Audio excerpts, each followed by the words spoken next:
let's use that to go a little bit into education, helping create equal opportunity for people, because that's the only way that you can stop this kind of cultural erosion from happening in the future, is to address it before they get out of a jail or prison system and into a restorative justice program. So in these underprivileged communities, how do we strengthen education in them? And then we'll just move to education in general, because I know you have some strong feelings about, you know, the new policies that are being put into our education systems.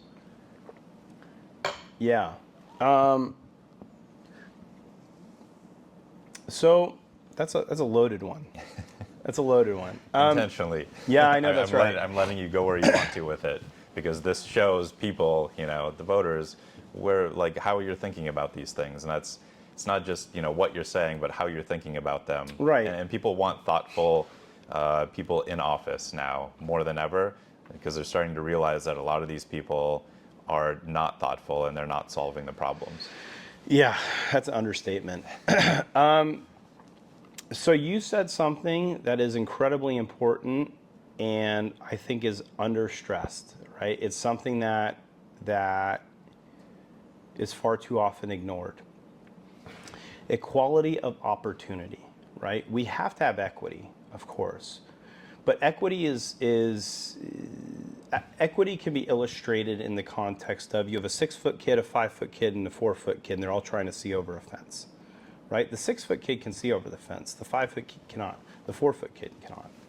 So equity is essentially giving the 5-foot kid a 1-foot box to stand on, and the 4-foot kid a 2-foot box to stand on. And now we all start at the same place. Mm-hmm. That's equality. That's equality of opportunity.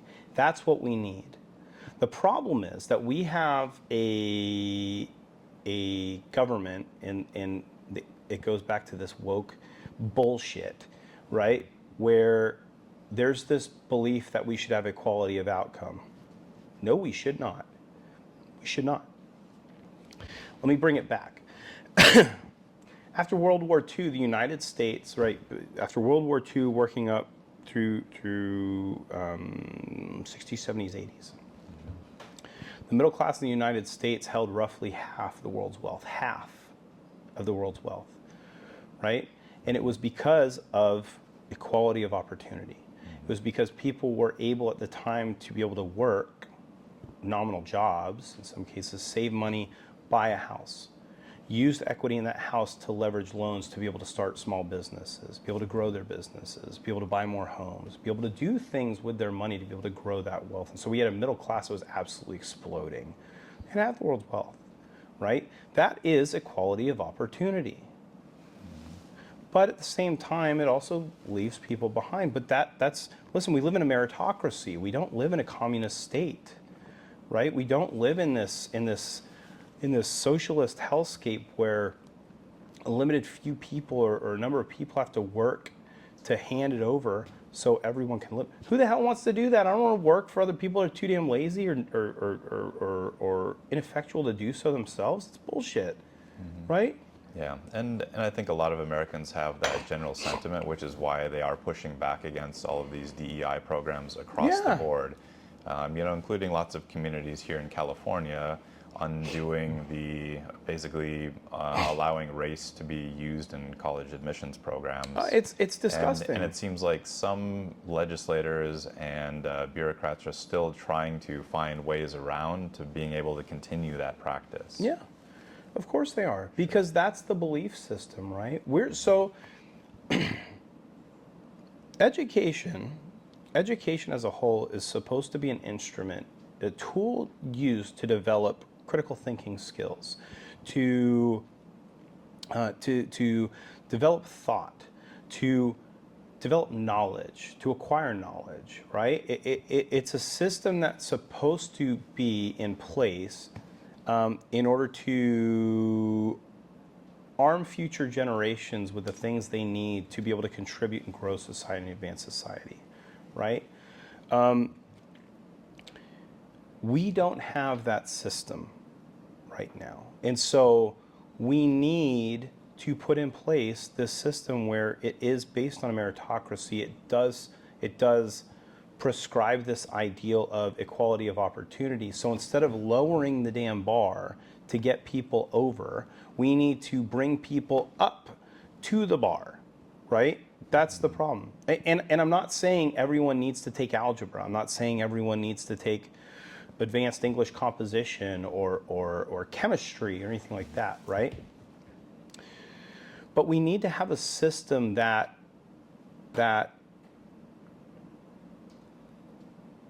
embodies or exemplifies our society. We need to have, we are seeing schools across the nation do away with art programs, do away with music, do away with all these programs that are just different avenues for kids to improve, for kids to be able to find their niche, for kids to be able to develop these skills. Woodworking, gone. Electrical, gone. Right? All these things that existed when I was in school, and to be really candid, I went to school with some guys, and I went to high school with some guys that ended up, they took acting, right? That was their niche. Went to Hollywood, and ended up having an absolute smash hit show, and are superstar personalities now, right? You might need to ask them for endorsements. Yeah, right. Yeah. Hey, Blake, I need an endorsement. But I went to school with these guys, and they had the opportunities because, not to throw them under the bus, right? But their go-to thing wasn't English. It wasn't science. It was acting. It was the arts. But we're taking those tools away, right? So it sounds like you're saying that our school systems are limiting the paths of kids. Let me put it this way, right? Explain to me how it's acceptable for a school, let's just say a high school, for a high school to spend $30 million on a football stadium and completely eradicate arts programs or woodworking or electrical or welding or auto, right? That's fucking ridiculous. That's absolutely absurd. Sure. For what? For a game that a fraction of a percent of people are actually going to make it to a pro level at? And then what?